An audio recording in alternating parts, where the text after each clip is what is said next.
Halo teman-teman, ketemu lagi sama saya Ferlin di Ganjaris TV, tentunya bersama saya di Generasi Penerus. Nah teman-teman, betul sekali.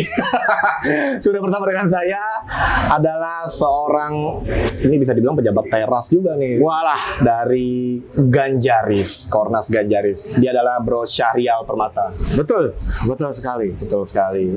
Tapi ya, biasa dipanggilnya nih, ya kan? Kesekretariatan. Dari kesekretariatan. Dari Kesekretariatan Ganjaris. Biasa dipanggil Paman ya. Dia biasa dipanggil Paman Nial. Berarti hari ini gue manggilnya Paman. Oke. Paman Nial, apa Siap. kabar? Alhamdulillah baik. Tadi perjalanan ke rumah aspirasi ini gimana kira-kira? Ya lagi lancar karena kita seperti mendukung Pak Jokowi, mendukung Pak Ganjar harus lancar. Menarik kalau bicara ngobrol-ngobrol dengan Paman Rial ini karena Paman Nial ini merupakan salah satu kawan gue juga seperjuangan pastinya. Nah, begini Paman, tadi sempat notice soal Pak Jokowi dan Pak Ganjar. Siap. Ini ada yang menyebutkan bahwa kita ini mencari calon presiden di 2024 nanti adalah sosok yang baru, jangan bawa-bawa yang lama. Dengan bahasa penerus. Pandangan Paman Nial seperti apa?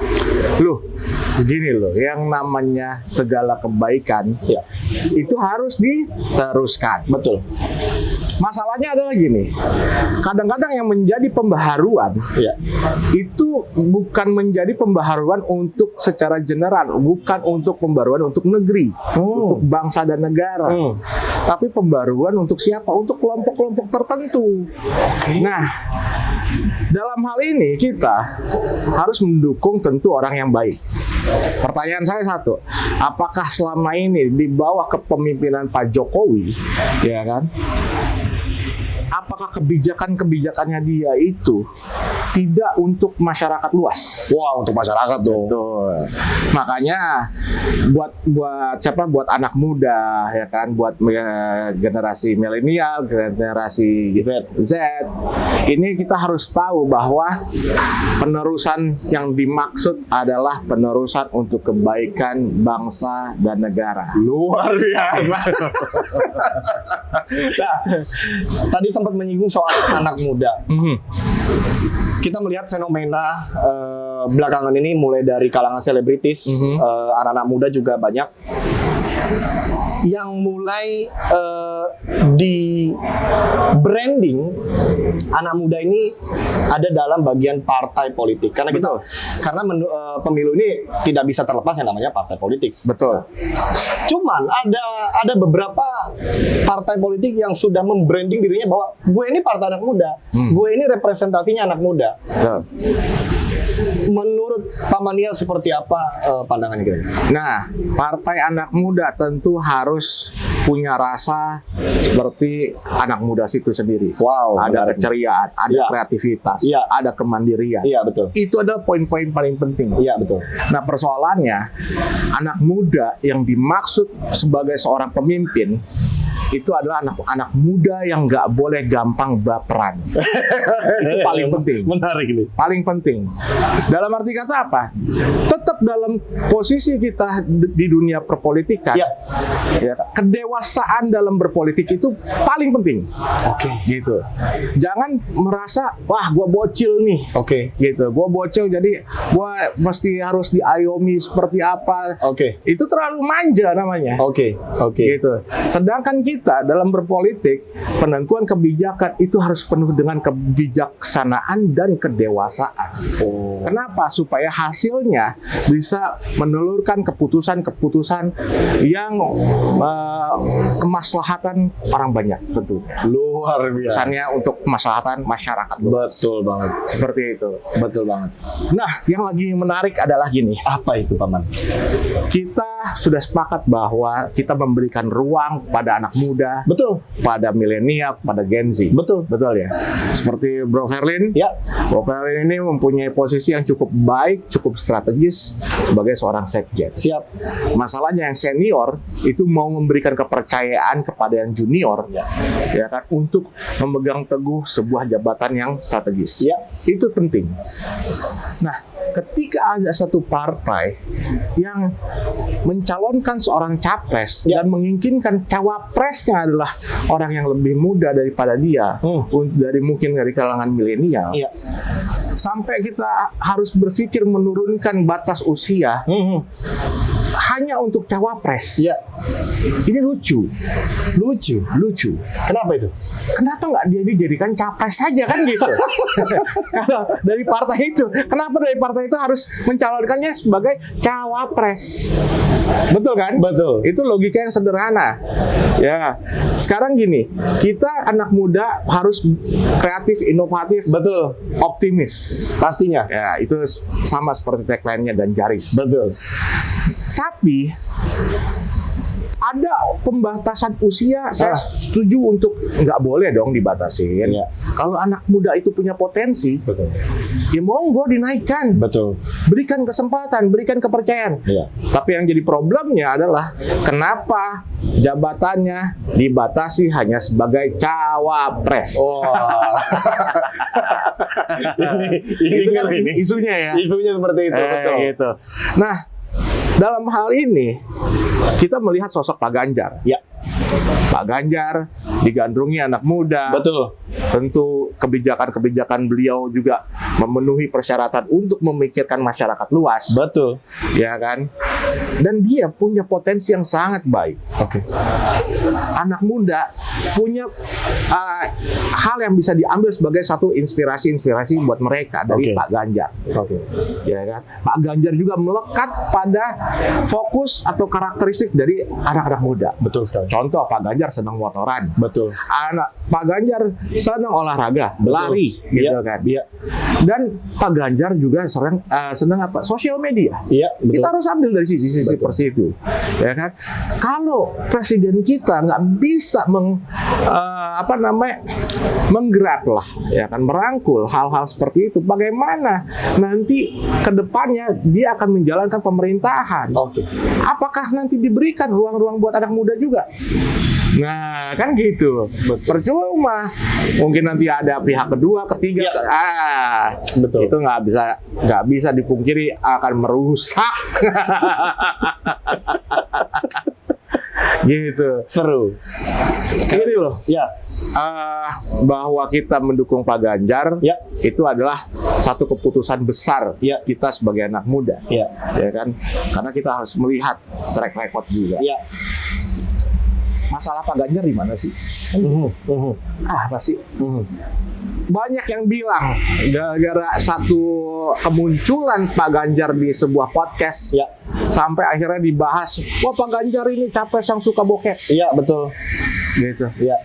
Sorry, dia suka bokep tapi bukan dalam arti kata, istilahnya ya itu ada proses dia sebagai laki-laki dewasa, Ya, dari seorang mulai manusia lah ya. Seorang manusia, Betul. laki-laki. Betul. Kita juga istilahnya siapa yang pungkirin gitu. Iya, betul. Betul. Kita melewati tahapan-tahapan seperti Betul. itu. Kebanyakan dari kita laki-laki melewati tahapan-tahapan itu. Tapi satu hal, ya, bahwa Pak Ganjar tidak pernah melakukan penculikan. Iya. Benar ya? Iya. Ya kan? Iya. Bahwa Pak Ganjar tidak pernah dianggap melanggar HAM. Iya, betul. Itu paling penting. Betul. Ya kan? Itu fakta ya. Itu fakta. Kita membicarakan fakta Pak Ganjar ini. Betul. Betul. Pak Ganjar juga tidak pernah yang namanya punya dosa-dosa masa lalu Ya, betul. dengan pemerintahan rezim yang bisa dikatakan tangan besi. Betul. Kan begitu. Betul. Jadi menurut saya dari sisi kekeluargaannya, Ya. Pak Ganjar pun punya keharmonisan. Oh, Nah, family man. Oh, family man jelas. Iya. Anaknya laki-laki gagah. Betul. Ya kan? Betul. Nah, ya, istrinya ada Ya, kan gitu. Ibu Siti Atikoh, cantik. Cantik pula. Ya. Brilian, pintar. Betul, pintar. Waduh, bukan dari keluarga yang sembarangan juga beliau. Bu Siti Atikoh juga kan dari keluarga yang baik. Iya, iya, iya. Ya kan? Mungkin kalau saya nggak salah dari seorang Cucu pendiri ini ya kan, dari sebuah pesantren lah ya. Pesantren. Nah, Pak Ganjar pun ya kan dari golongan keluarga polisi. Iya, Gitu. betul. Jadi bagaimana dia menyikapi persoalan, bagaimana dia menyikapi masalah-masalah problema di rumah tangga, itu bisa utuh. Karena apa? Mencari seorang sosok pemimpin, Ya. tentu saja harus dimulai bagaimana dia menjaga keluarganya. Gitu. Itu cerminannya. Nah ini nih Paman, ada yang menarik. Belakangan juga banyak partai politik yang sudah gonjang-ganjing bicara soal cawapres. Tadi kan Paman sempat menyinggung soal cawapres. Nah, dari kacamata seorang Paman pribadi maupun Ganjaris, Nah, mendukung Pak Ganjar, apakah ingin Ganjaris akan ikut cawe-cawe soal cawapresnya Pak Ganjar itu gimana? wah kayak gini loh. Kita Ganjaris namanya aja juga selesai di Ganjar. Oke. Kita mendukung Pak Ganjar 100%. Oke. Persoalan cawapresnya Iya. kita serahkan, kita kembalikan kepada Pak Ganjar. Oke. Kita percaya Pak Ganjar akan memilih dengan seksama, dengan bijaksana demi kepentingan bangsa dan negara. Tapi masalahnya Paman, ada beberapa parpol yang sudah memasang-masangkan gitu. Pak Ganjar dengan ibu si ini, Pak Ganjar dengan bapak si ini. Itu gimana kira-kira? Wah, nggak apa-apa. Oke. Itu nggak jadi masalah. Dulu saya sebelum nikah juga saya banyak yang pasang-pasangin. Ya kan? Balik lagi, kalau kita punya kapabilitas, kita punya kompetensi, Iya. ya kan? Iya. Orang banyak cawe-cawe pengen deket sama kita. Betul. Banyak yang mau jodoh-jodohin sama kita.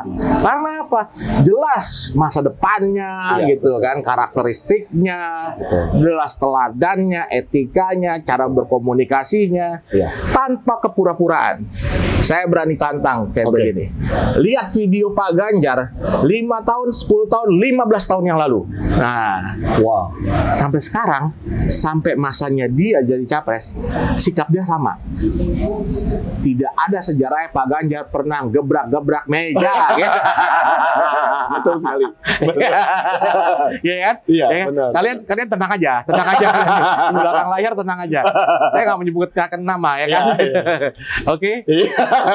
Pak Ganjar kira-kira pernah nggak nyuruh anak buahnya ngambil kopi terus suruh sit up squat jam gitu? Aduh, itu saya nggak tahu, mungkin dalam mimpi ada gitu kan. Cuman kan nggak ada dalam realitanya. Betul sekali. Mungkin capres lain ada gitu.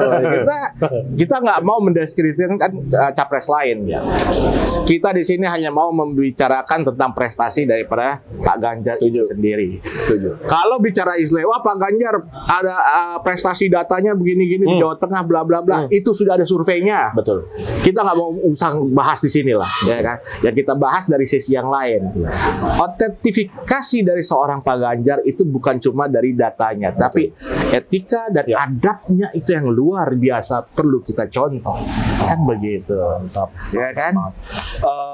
Bicara soal kerelawanan, Ganjaris sebagai salah satu pelopor yang sudah berdiri sejak lebih dari 2 tahun. Betul. Kalau boleh tahu, kira-kira Ganjaris sendiri apakah juga melakukan konsolidasi dengan organ-organ relawan yang lain?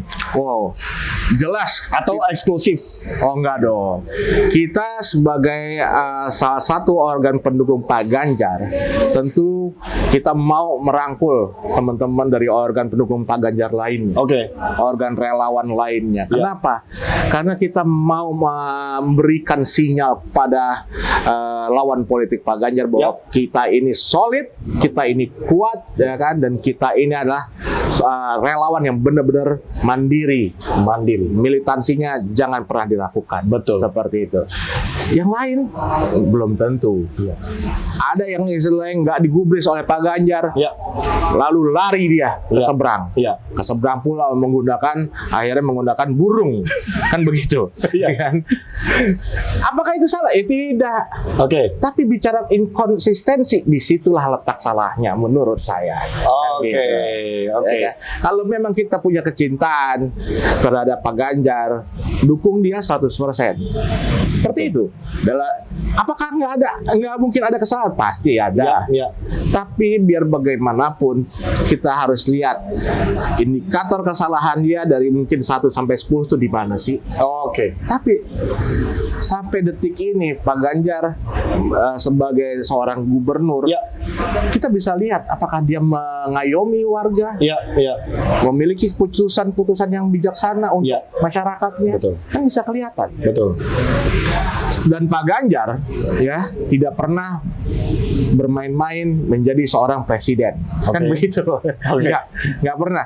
Jadi Pak Ganjar ada seorang tokoh yang ikhlas menjalankan perannya demi atas nama bangsa dan negara.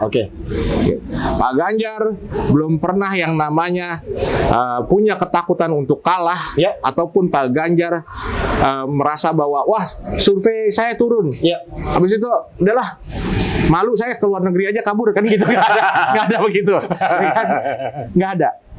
Dia ada masalah apapun dihadapi. Mau masalah apapun dihadapi. Termasuk wadas yang kenceng banget ya. Betul. Sampai dia punya punya statement, silakan komentari saya, kritik saya gitu kan. Jangan keluarga saya, kan seperti itu. Ya kan? Mungkin capres lain pada akhirnya ada yang kabur kan gitu. Kabur, balik-balik ya kan. Ya begitulah pokoknya. Paman, pertanyaan terakhir. Ini lagi kenceng juga bicara soal kata-kata sebutan petugas partai.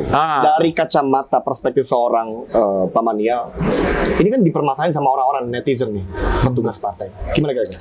Loh, masalah petugas partai, salahnya di mana? Ingat undang-undang kita. Betul. Untuk menjadi seorang presiden, untuk menjadi anggota dewan, apapun itu, kendaraannya dari mana? Partai politik. Partai politik. Kan seperti itu. Betul. Jadi bukannya istilahnya kita seperti melacurkan diri pada partai, tidak. Gitu loh. Karena apa? Undang-undang kita yang mengharuskan kita harus melalui sebuah partai politik untuk menjadi seorang pimpinan, baik itu di daerah ataupun di nasional. Betul. Ketika mereka membicarakan atau suara netizen yang negatif ini bicara tentang petugas partai, karena apa? Mereka itu udah bingung dengan sosok Pak Jokowi atau Pak Ganjar. Petugas partai istilahnya sepertinya harus tunduk sekali, harus bagaimana? Tidak.